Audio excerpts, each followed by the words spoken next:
I only had a Game Boy my whole life. No GB Color nor SP, no DS, none revision whatsoever. Only what we called the gray brick, the original Game Boy.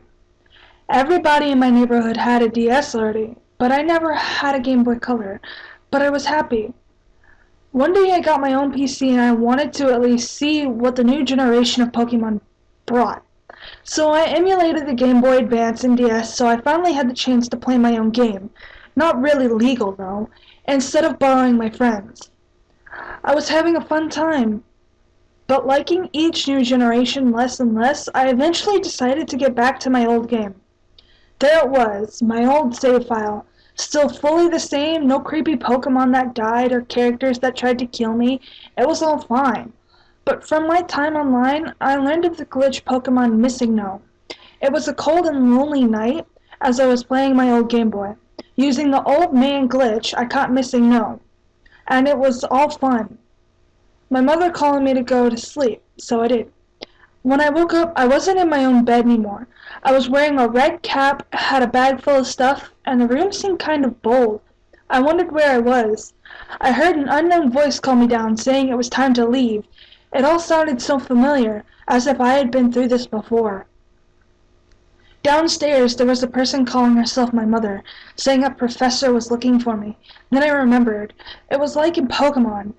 It was like a dream come true. I was inside my game. Or was the real world changing into a version of the game? I didn't know. Checking my bag, I found an old Game Boy. No game was inserted into it, but it was showing some menu-like thing. It said trainer card and journal. I was curious what it would do, so I pressed journal. The Game Boy clicked open and it showed a keyboard where I could type my adventures in. It was all so special. It was all fun, seeing my dream coming true, and there were so many things I wanted to do. My mother reminded me to see the professor as I was getting late. I said thanks, gave her a kiss as she thought I was her real son, and left sprinting going to the tall grass where I would meet Professor Oak. And indeed he stopped me. A mysterious force kept me back from the grass as the professor came closer to me saying it was dangerous. But when I looked at him, he looked scared, like I was going to face my death.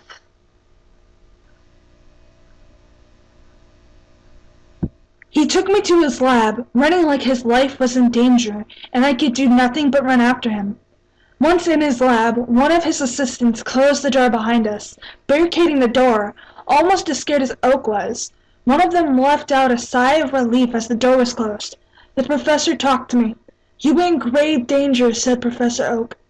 "I know," I said. "I needed to go out there so you would stop me from entering the grass and appear like in the game." The professor looked at me confused and said, "Red, do you really think this is a game? If you were attacked by those beings, you could have died or been seriously injured."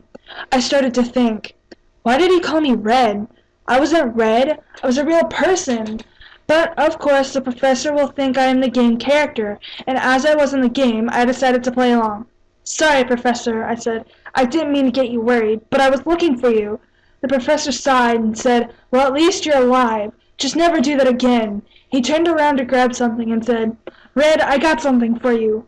I know you were using the old version of the Comboy. I got this expansion card for it." He turned around and he gave me a card similar to a Game Boy game cartridge. "Here you go. It's the upgrade pack. It should help you keep track of your Pokemon, and it should be easier to call friends," he said, only to add, "and I hope it will keep you safe from it." I frowned and asked what it was. He looked at me as he couldn't believe his ears. He started to explain about the legends. "A Pokemon so powerful that it bends the fabric of existence itself and transforms it into what looks like random bits of data. Its name was Missing No." I was a little shocked as he said Missing No. I caught one right before I got into this stuff. My mind started to connect stuff together. Maybe the glitch Pokemon somehow got me dragged into this, but it isn't possible. Or was it? At first, as I woke up, I thought it was a dream, but maybe it wasn't. I left it to the side as I was enjoying this dream too much. The professor saw my shocked expression and said, "Well, there is no need to be alarmed. There have been no attacks here yet, but I don't want to take any risks. I want you to do something for me." I asked what, and he said that his grandson had gone missing. He was on an adventure to become the best trainer until attacked the region. I agreed to do the job as I could become the best trainer as I went on my mission. The professor only had one Pokemon left. I thought it would be Pikachu, as in the old yellow version, but as he said the Pokemon's name, I was surprised. It was Charmander, my personal favorite Pokemon. Being a curious person, I asked if he didn't have any other Pokemon, and he said that his grandson took Bulbasaur and that Squirtle had escaped. He took a pause and added, or died. Not knowing what to say on that, I happily took Charmander and let him out of his ball. It was a cute creature, a little shy and scared of what was going on. I picked him up and comforted him, and slowly he started to trust me. We went together on our mission, ready to take any danger. He stayed by my side, or at least that was what I thought. The professor wished us good luck as we went on to our adventure. Not knowing what to expect from the journey, he left us out. Hearing the door getting locked behind us as we left Pallet Town after saying my farewell to my mother, we heard a voice calling my name. Red! Red, wait up! I'm coming too! I turned around and saw Blue's, or Gary's, sister running towards us. She wanted to know what happened to her brother at all costs. I welcomed her and Charmander, who I called Silver, that's the name of my Charmeleon RP character, cheered happily. We were happy not to be alone on this journey, and having somebody that could read the map properly could be useful. As we went to the first village, I asked what her story was. Well, I was sleeping normally after I played this fun game called Pokemon, but you probably won't believe me. Everybody thinks I'm crazy. Everybody thinks I made this up. But I know I don't belong here. I know this isn't the world I grew up in. Hearing you, who was leaving to find my brother, I thought I could as well join, and hope to find a way back home. As I heard her story, I couldn't believe my ears. Wasn't I the only person who landed in this game? I said she wasn't crazy, that she wasn't alone, and I asked if she had a Pokemon too. Well, I snagged the Squirtle from the professor. Those guys are so stupid, they didn't even see me enter. Now I got the Squirtle, so I feel safe, she said. It was all fun. We battled some Pokemon, forgetting the real danger for a while. We were having a lot of fun until we entered the town. Charmander seemed scared of something. A presence, it seemed. Not knowing what was wrong, we went to the Pokemon Center, but the closer we got, the worse it became. Now Squirtle also started to get scared, but he stood strong. Kinda. We talked to a person as we waited for a Pokemon to be healed. He turned his head heavily grinning, which was scary, partially because we didn't know why he grinned. Asking around about Blue, nobody saw him. Except the old man, standing outside. This fact scared me a little, as he was a part of which makes missing know. Able to get to this realm, he said he saw a nice young man going to the forest, Viridian Forest. Our Pokemon were finally healed to full health, and we bought some items, but something seemed different about them. They seemed weaker, almost like they lost the will to live. Not really seeing the problem right away, as it was dark, we assumed it was because they were tired. We left for the forest, but I wish we hadn't done that. I wasn't looking forward to entering the forest. I have a strange fear of mushrooms. I can't explain why, but my spine turns cold when seeing one. But what was waiting in the forest was far worse. As we entered the gate to the forest, there were always happy people waiting, saying how gorgeous it is in there and dangerous. There was nothing. We didn't really care about it as we passed through and got into the forest. Instead of the nice green leaves greeting us, there was a smell of death and a sky full of red. There were no dead bodies, but also no trainers. People or Pokemon, there was nothing at all. Walking deeper in the forest, we saw the hat of a bug catcher. When we got close enough to check it out, an arm-like appendage dragged it deeper into the forest. A little scared of what that was, we went to see where it went to, and we came to a cave. There was never a cave in this forest that either of us could remember, so we decided to explore. Closer inspection resulted in finding strange markings on the wall, like they were glitched. We thought that missing Noah was behind us. Wanting to explore further, we saw dead bodies. We could not recognize what kind of Pokemon they were. The blood of several of the mangled parts made them undistinguishable, and the smell was so bad we couldn't stay long. Daisy, Gary's sister, but I call her Daisy from now on, got sick of the thought, and me, being a fan of creepypastas, could handle it. Kinda, but as we tried to leave, there was a mysterious force holding us back. Daisy was scared as hell.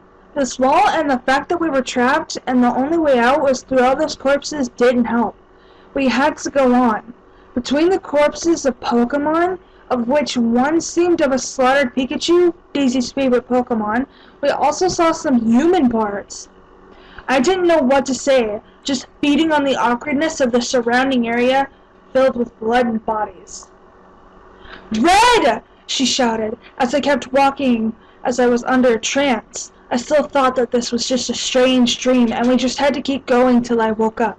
With a cold voice I said, "Sorry, but we need to keep going.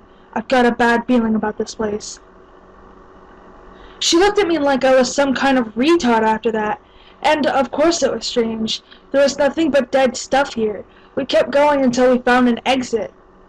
The place we came out was really strange. It looked like a place that I knew it existed, but were always forbidden from going to. It was still dark. Though we traveled for hours and hours in the cave, we saw a silhouette of a person. It was Bill. He seemed different. He had this strange grin, like everybody in Viridian City. He was holding something behind his back. We were in Bill's secret garden.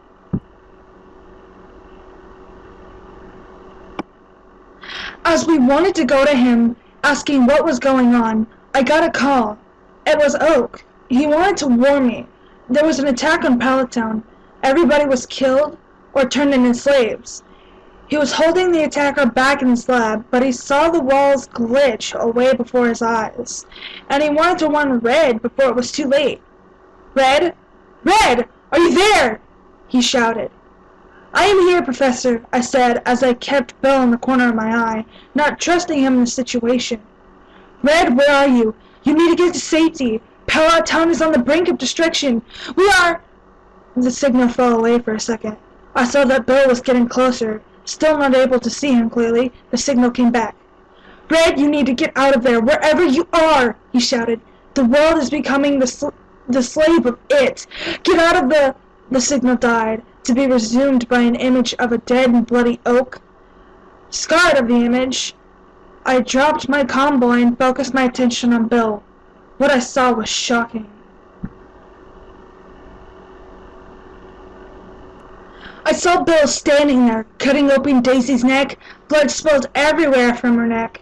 Bill was still creepily smiling, but now he was standing in the light. Half his face was glitched, partly, his eyes red as fire. As I stood there, not able to move directly, his arm formed into a claw, slamming right through her chest. Blood splattered all over me. As I snapped out of my shock, I called Silver, the Charmander. We were scared of the sight, too, but it was too much for my Charmander. In a last struggle to survive, or at least trying one to let me survive, Daisy dropped her only Pokeball, and Squirtle came out. He was fed with anger, wanting revenge for her death. Squirtle and I tried to fight off Bill, using Water Gun to distract him and get past him. We went running, only to be stopped by a hole in the world created by the decaying effect of the glitch Pokemon. I ordered Squirtle to do a Water Gun in a desperate attempt to get his knife. Bill threw a Pokeball and a Pidgeot came out. It seemed sad that his master wasn't who he used to be. Bill fought a hard battle, but I didn't stand a chance. Squirtle was about to faint, but when I saw I was doomed, the Pidgeot turned against his master. Not being able to follow the wicked orders, he barked. Bill wasn't his master anymore.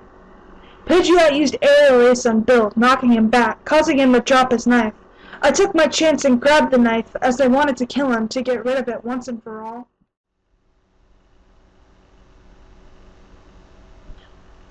As soon as I wanted to stab him, the force stopped me again, keeping me from even touching him. But it wasn't needed anymore. The broken bill started to decay. Missing nose effect took its toll. Glad that it was over, I checked on Daisy. She had lost too much blood, and her wounds were fatal. She was dead. Nothing could be done. Squirtle had a sad look on its face. It started to cry. Pidgeot too mourned over his master Bill. Bill was a good trainer before this happened. We had to go on, I said. Pidgeot turned his face from the decaying Bill, but Squirtle decided to stay, out of respect for its trainer. I climbed on Pidgeot's back to look for Blue, the only one who could save the world. We went to the Elite Four, only to find a lot of dead bodies. Every last member was slaughtered, dead, ripped into pieces. The Indigo Plateau was a total bloodbath. We came to the place where we normally fight Blue for the champion title. Pidgeot, Charmander, and I went to the figure standing in the room. A crying sound was passed through the room.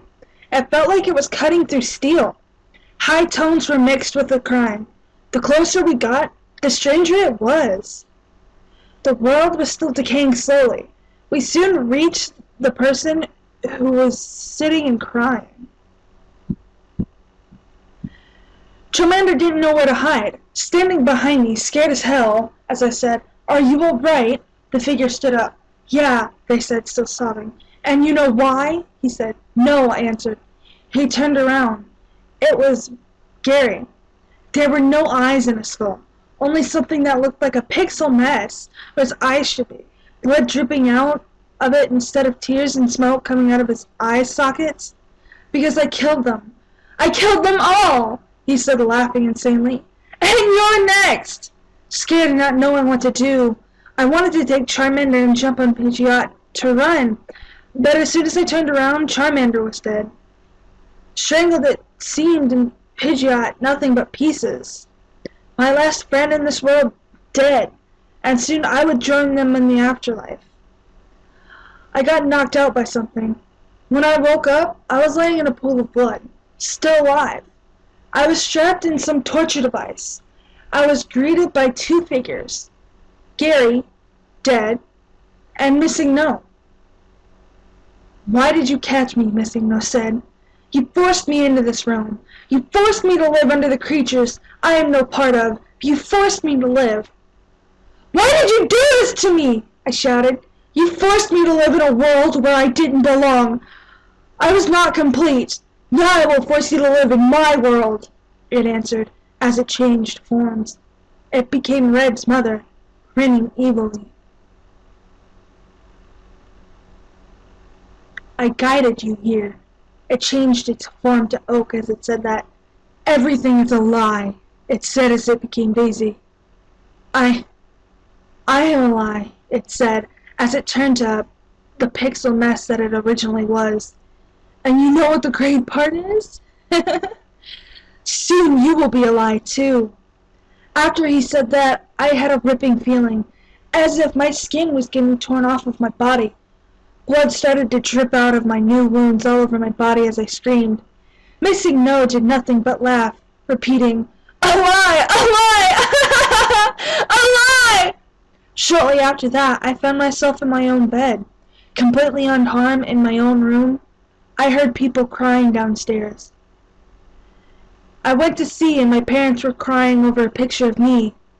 "Mommy?" I said. My mother turned around, overjoyed, still crying over her boy. "Where were you? You were gone for days," she said. My answer was, "I don't know, Mother. I don't know." Later, when I was getting ready to go to bed, I glanced into the mirror. I didn't see my reflection at first, but I rubbed my eyes, and there it was, my reflection. I calmed down until I saw that scar that was on my body. A scar that formed two words. A lie. I never caught a Missing No ever again.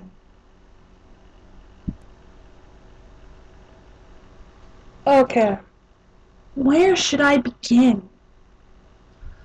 Throughout reading this story for all of your entertainment, I realized just how, I don't want to say horrible, but just how ungreat this story was.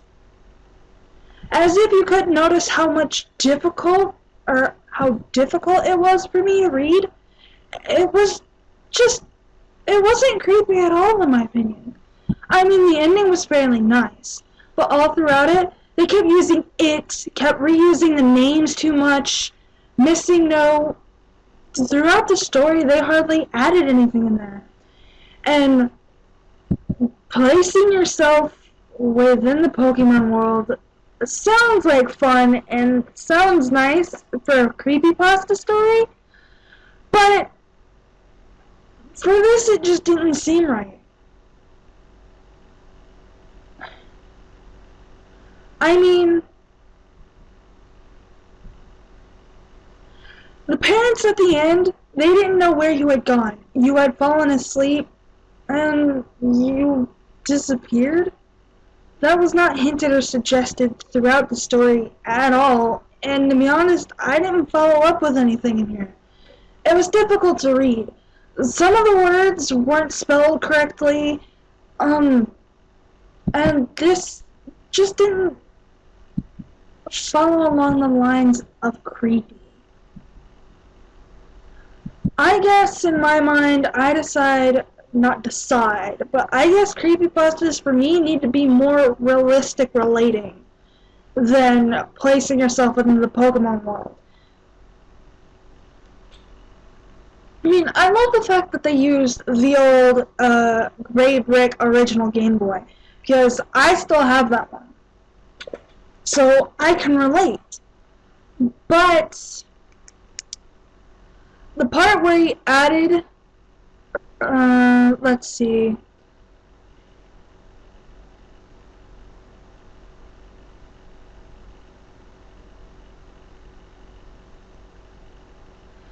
The point to where they added the PC and wanting to emulate the Game Boy Advance and DS honestly didn't follow up to anything on here. I mean, it followed up to where, yes, the creator found about the missing no Pokemon, but couldn't you find that out on your own in a sort of way? Oh well. Out of a level of creepiness from 1 to 5, I'd have to say from 1 being the worst and 5 being the best, I'd have to rate this a number 2, because it didn't start to get creepy or good till the very end. I mean, I'm not saying I hate it, but I'm not saying I love it. The fact that you included chapters to separate which parts you were jumping into was lovely. But some of them were longer than others, some of them were really shorter than others. I think if you carried this out a little bit longer, it would have made more sense. It may have been a little bit easier to read, but it was just... I don't know any other way to describe it, I'm sorry. Anyway, that was Haunter Readings Afterthought on the creepypasta. A day in a Pokemon world full of horror. I will see you guys later. I'll leave a link down in the description. Like, comment, and favorite if you enjoy my reading skills. Yes, I will be getting a better mic sooner or later. I promise. But this is the best I can do. Best I've done. And I'll see you later. Bye-bye.